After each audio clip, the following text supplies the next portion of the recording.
बहल को अपने शो में शामिल करते हैं सीईओ एंड फाउंडर निजिन कैपिटल। नील नमस्कार, बहुत बहुत शुक्रिया आज हमसे बात करने के लिए। बहुत सारी बातें करनी है, समय है कम, लेकिन सीधी बात करते हैं हम थोड़ा एग्री और फार्म साइड पे, क्योंकि वो जो है के शेप्ड रिकवरी की वजह से जो के का लोअर एंड है, जो कि ग्रामीण एरिया है, स्मॉलर टाउन सिटीज़ हैं, टियर 2 टियर 3 सिटीज़, वहाँ डिमांड थोड़ी स्लो हो गई थी और उसकी सारी कैटेगरीज की कंपनियां स्लो डाउन में चली गई थी। बट अर्ली साइंस आ रहे हैं कि वहाँ पे एक रिबाउंड है, वहाँ पे प्राइसिंग वापस आ रही है, डिमांड अच्छी आ रही है। हीरो मोटो कह रहा है वहाँ डिमांड आ रही है, डाबर कह रहा है कि डिमांड आ रही है। इससे बेटर रूरल नेम्स तो है नहीं।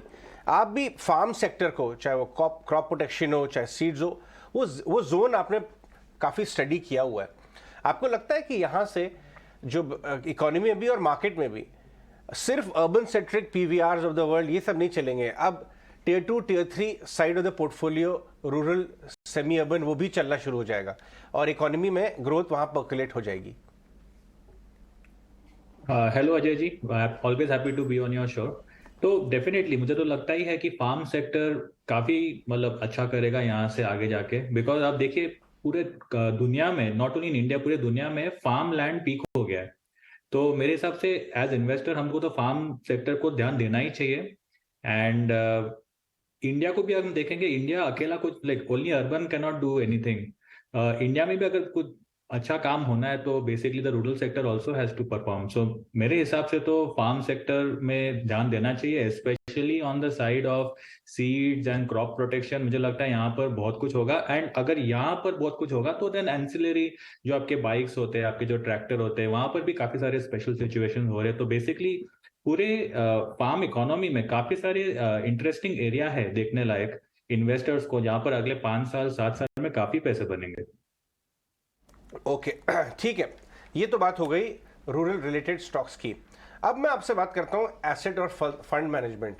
एक तरफ तो आप खुद फंड मैनेजमेंट करते हैं, तो ऑब्वियसली आप बुलिश हैं स्पेस पे। आपको लग रहा है कि ज़्यादा से ज़्यादा सिटीजन जो हैं वो ऑर्गेनाइज्ड वे में अपना एसेट मैनेज करेंगे, अपनी वेल्थ मैनेज करेंगे। लेकिन आपने ये हाल ही में और आप एसआईपी को भी बहुत फोकस करते आए हैं, बढ़ावा देते आए हैं। जो लोग स्टॉक स्पेसिफिक काम नहीं कर सकते या पीएमएस नहीं कर सकते, वो एसआईपी करें, आपने इसको भी बढ़ावा दिया है।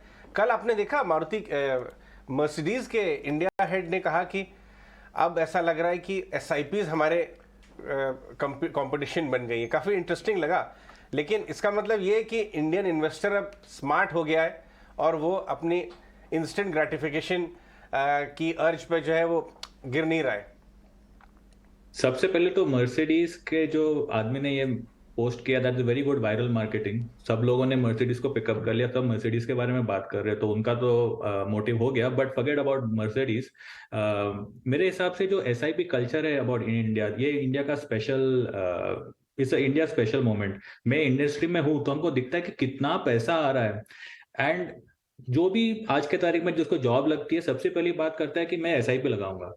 और मार्केट अगर 10-20% गिरता भी है तो उनको कुछ फर्क नहीं पड़ता है, एसआईपी बढ़ाने की बात करते हैं। तो मुझे लगता है इंडिया का जो मार्केट है, या आज हम काफी खुश हो रहे, निफ्टी 18,000 है, तो कुछ भी नहीं है। मुझे लगता है अगले 6-7 साल में इंडेक्स डबल हो जाएगा।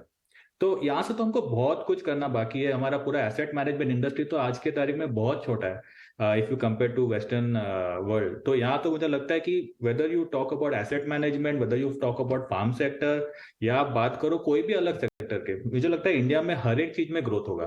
तो इन्वेस्टर को खाली ध्यान देना है, एसआईपी ऑन रखना और बहुत एग्रेसिवली एसआईपी करना है। Don't waste money, there is no point buying fancy cars. Of course buy करो जो करना है आपको, बट एसआईपी हमारी लाइफ का सबसे इंपॉर्टेंट मिशन होना चाहिए as of right now. Right, good afternoon Neel. एक चीज आपसे समझना चाहेंगे, क्योंकि हम अभी बात कर रहे थे कि आज जो आपको स्प्रेड दिख रहा है मेजरली वो एफएमसीजी स्पेस दिख रहा है, अंडर ओन्ड भी था थोड़ा सा, और आज अच्छी मूव दिख रही है जिस पर आप डिस्कस भी कर रहे थे कि कहीं ना कहीं रूरल डिमांड अपटिक है, वो एक बड़ा ट्रिगर है। तो क्या ये एक बड़ा रीजन भी रहेगा आगे कि जिस तरह के ट्रेंड्स चेंज हो रहे हैं कि अगर इन्फ्लेशन से फाइट करना है या आपको वो स्टॉक्स चूज करने पड़ेंगे जिनके पास स्ट्रॉन्ग प्राइसिंग पावर होगी, उन स्टॉक्स को आप अपने पोर्टफोलियो में रखें। अगर ये एक कैविएट रहता है तो ऐसे कौन से स्पेसेस पर नजर रखनी चाहिए? एफएमसीजी हुई या फिर दूसरे और से कौन से स्पेसेस और कौन से सब कैटेगरीज है जिन्हें नजर रखनी होगी? बेसिकली आपको जो करना क्या है ना, आपको कमोडिटी सेक्टर से थोड़ा दूर हटना चाहिए और आपको ब्रांड्स ओन करना चाहिए। ब्रांड्स में क्या होता है, ब्रांड्स में प्राइसिंग पावर होती है, उसे बोलते हैं मोट। बेसिकली अगर इन्फ्लेशन बढ़ता है तो कंपनी अगर अपना भाव बढ़ा सकता है और मार्जिन प्रोटेक्ट कर सकता है विदाउट अफेक्टिंग डिमांड, तो वैसे टाइप के कंपनी अगर आप भर दोगे आपके पोर्टफोलियो में तो आप नुकसान नहीं करोगे इन द लॉन्ग टर्म। अगर आप SIP करोगे, आप कुछ सोचना भी नहीं है, आप कोलगेट, नेस्ले ऐसे सारे शेयर भी ले दोगे तो शायद आपका रिटर्न बढ़िया नहीं होगा, मतलब हाई नहीं होगा, बिकॉज वो शायद एक्सपेंसिव है, बट आप लॉस भी नहीं करोगे, आपका प्रॉफिट भी अच्छा आते रहेगा। तो मेरे हिसाब से एज अ इन्वेस्टर सबसे पहला हमारा जॉब है कि buy a good business but एक अच्छे दाम पे, और उसके आगे गुड बिजनेस मतलब गुड ब्रांड्स। अगर हम ब्रांड्स पे फोकस करेंगे तो हम काफी पैसे कमाएंगे गोइंग फॉरवर्ड। पहल एक अभी आप जो बात कह रहे हैं ना, मैं उसी को थोड़ा कंटिन्यू कर रहा हूँ। ब्रांड तो पेटीएम भी है सर, ब्रांड तो पॉलिसी बाजार भी है। वो एक बात अलग है कि उनके भाव 2200 आए, आज 450 500 मिलते हैं, CLSA को अब लगता है कि हाँ उसको खरीद लेना चाहिए। ब्रांड में कोई दिक्कत नहीं है, भाव में दिक्कत थी। मार्केट इतना स्मार्ट है, देखिए कैसे भाव को भी करेक्ट कर दिया। क्या ब्रांड और भाव ठीक है? मैंने वही सबसे पहले तो मैंने वही बोला कि अच्छी कंपनी होनी चाहिए अच्छे भाव में, उसके बाद आप ब्रांड पे फोकस कीजिए, because end of the day भाव भगवान है तो it has to come at a good price. ये बताइए कि पिरामल फार्मा में आपकी क्या व्यू है, क्योंकि कंपनी तो अच्छी है लेकिन शायद प्राइस 200 वाला 130 हो गया है। डीमर्जो के वैल्यू क्रिएट करने की बात हुई थी बट थोड़ी तो अभी डिस्ट्रॉय हो गई है वैल्यू। क्या उसमें वैल्यू इमर्ज हो रही है इस प्राइस पे? ये डिस्क्लोजर मान लेते हैं कि ये आपका पर्सनल व्यू है, ये बाय सेल रिकमेंडेशन नहीं है, हम एग्जाम्पल के तौर पे कुछ स्टॉक्स को डिस्कस कर रहे हैं। Correct, not talking about stock. Basically हमारा भी पिरामल फार्मा में होल्डिंग है जो हमने डीमर्जर के बाद ही लिया हुआ है। तो बेसिकली डीमर्जर में यही अपॉर्चुनिटी आती है कि काफी सारे लोगों को जिनको शेयर नहीं चाहिए रहे थे उनके हाथ में शेयर आ जाती है। कभी कभी कंपनी की मार्केट कैप कम हो जाती है, जैसे कि पिरामल फार्मा में स्पेशली MSCI की सेलिंग आई आफ्टर डीमर्जर। तो अच्छे शेयर जो जब भी लिस्ट होते हैं कम भाव में लिस्ट होते हैं, और कभी कभी फोर्स सेलिंग की वजह से वो उनका भाव और गिर जाता है। तो पिरामल फार्मा में मुझे लगता है कि in terms of valuation compare to जो मैनेजमेंट ने गाइडेंस दिया हुआ है, बोल रहे हैं कि 25-26% मार्जिन करेंगे अगले 2 साल में। मुझे लगता है कि अगर उतना भी नहीं करे, अगर वो 21% मार्जिन भी करे और 14-15% ग्रोथ करे in this period of time, तो आपका EBITDA जो उन्होंने बोला है कि 2500 करोड़ हो सकता है, मेरे हिसाब से 2100-2200 करोड़ भी हो सकता है। और अगर इतना EBITDA भी हो गया आपका, तो basically Piramal pharma becomes high grade pharma stock and the cheapest pharma stock in Indian market in the complex space. तो मुझे लगता है कि पिरामल फार्मा जैसे opportunities they come only because of special situation, वरना ये अगर खुद लिस्ट हुआ होता, मतलब काफी टाइम से, it would have never fallen. Before demerger तो उसका भाव ऊपर ही था, ये डीमर्जर के बाद गिरा हुआ है। So demerger is a very good time for investor to pay notice, और अगर आप अच्छे से स्टडी करोगे स्पेशल सिचुएशन को तो आपको अपॉर्चुनिटी आफ्टर अपॉर्चुनिटी मिलते जाएंगे। सबसे बेस्ट है आपका पार्ले ने जब भी बिस्लेरी बाय किया 1969 पे 4 लाख रुपए में लिया, प्रीवियस प्रमोटर चला नहीं पा रहा था, इन्होंने सडनली मैजिक वॉन्ड वेव करके 4 लाख करोड़ को अभी बात कर रहे हैं कि 7,000 करोड़ में बेचेंगे। One of the best special situations of all time. तो बेसिकली हमको स्पेशल सिचुएशन में ध्यान देना, और whether I am not talking about Piramal pharma, और basically it's a good theme to look into, और एक अलग थीम है। काफी टाइम इसमें शेयर्स में बहुत बढ़िया भाव में शेयर मिल जाते हैं जब कंपनी में एक्सपेक्टेशन लो होते हैं। राइट नील, मैं समझना चाहता हूँ, forget about the stock price एक बार के लिए, मैं कारोबार को समझना चाहता हूँ।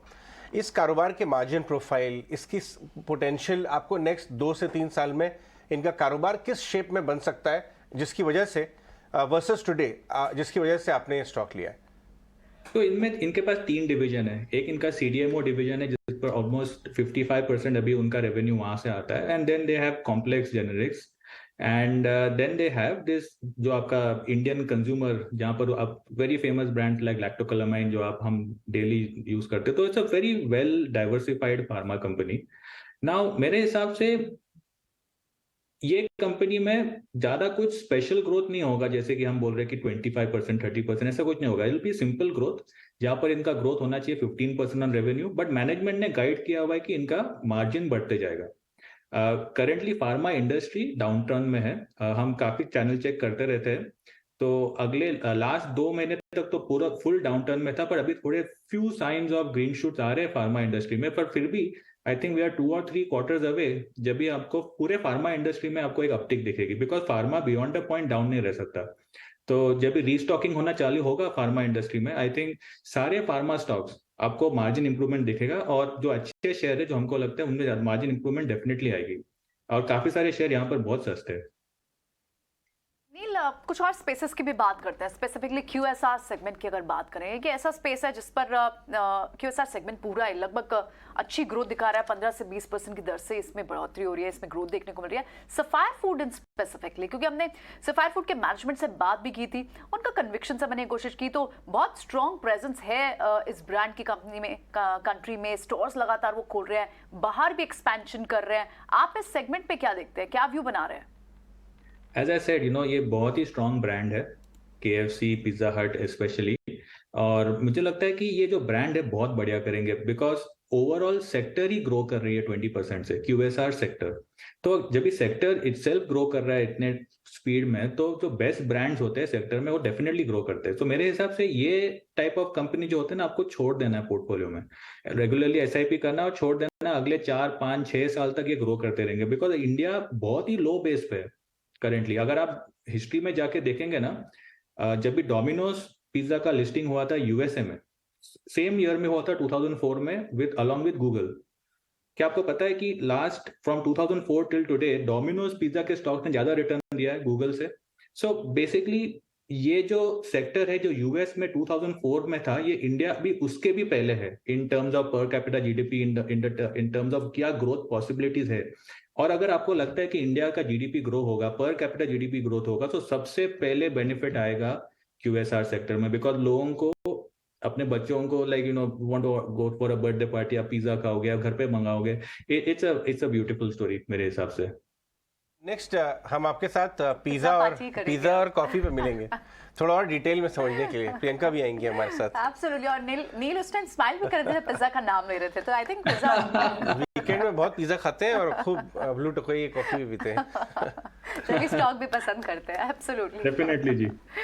चलिए, बहुत बहुत शुक्रिया नील आज समय देने के लिए, and you share these insights with us. Thank you so much. Pleasure talking to you.